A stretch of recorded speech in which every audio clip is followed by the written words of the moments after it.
Yo, alors voilà, donc voilà, je fais cette vidéo suite à un post que j'ai mis sur Instagram. Ce post, ça parlait de la différence entre l'obstination et la persévérance. En fait, c'est pas toujours facile de comprendre la différence entre l'obstination et la persévérance.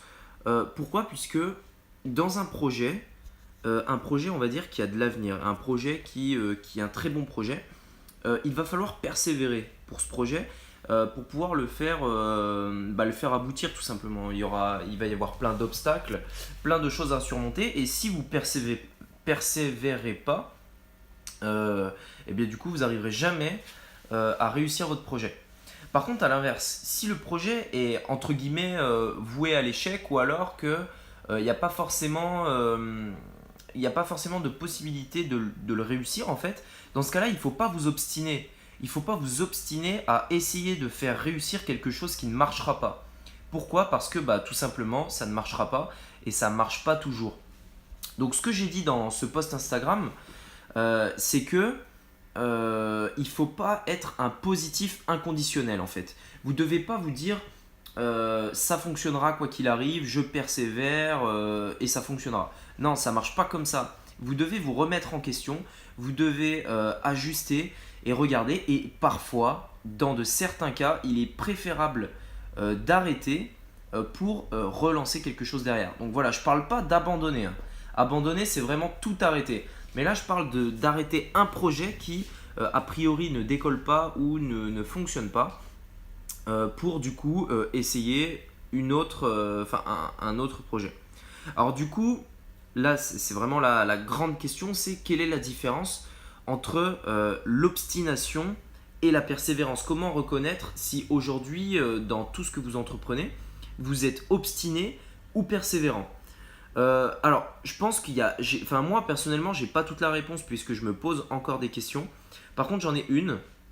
Euh, pour moi, dans un projet, dans un business, peu importe, on doit tout essayer. Il faut vraiment chercher toutes les solutions que vous avez, toutes les portes, tous les chemins que vous avez et vous devez tous les essayer. Pour vraiment, en fait, au cas par cas, les uns après les autres, vous allez éliminer ceux qui ne fonctionnent pas et ensuite, du coup, forcément, avoir ceux qui fonctionnent. Donc vraiment, essayez tout, essayez tout, essayez tout. Si il vous reste encore des choses à essayer, ou alors que vous n'êtes pas forcément posé la question s'il y avait d'autres manières d'aborder les choses, etc., dans ce cas-là, vous devez persévérer. Vous devez essayer toutes les manières possibles d'atteindre votre objectif pour votre projet ou votre business possible.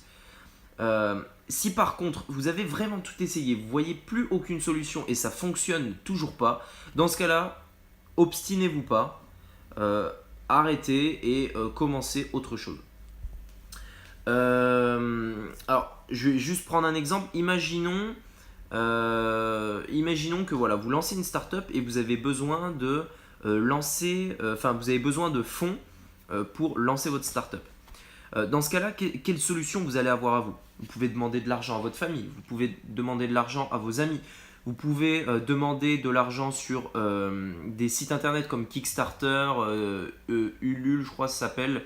Enfin voilà, il y a plusieurs sites en fait de crowdfunding en fait où les gens vont vous donner de l'argent parce qu'ils adhèrent à votre projet. Vous pouvez demander de l'argent à, je sais pas moi, peut-être des associations, peut-être le gouvernement, peut-être pour l'aide à la création d'entreprises. Enfin voilà, en fait, il y a vraiment plein de solutions.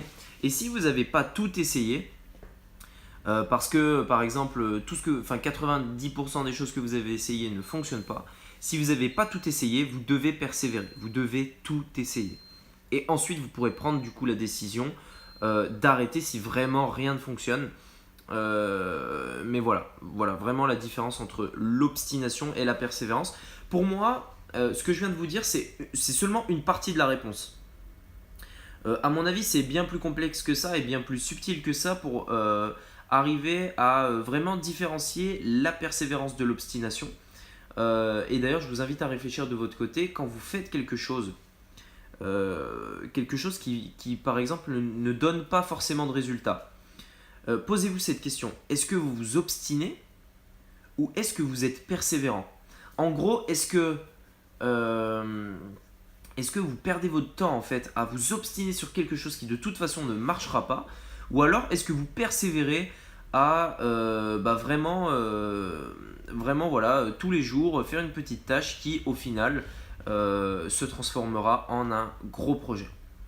Voilà, donc je voulais simplement faire cette petite vidéo et puis j'espère que ça vous aura aidé et puis que ça permettra de vous poser pas mal de questions sur ce sujet. Voilà, allez, je vous dis à bientôt sur la chaîne et puis à plus. Salut!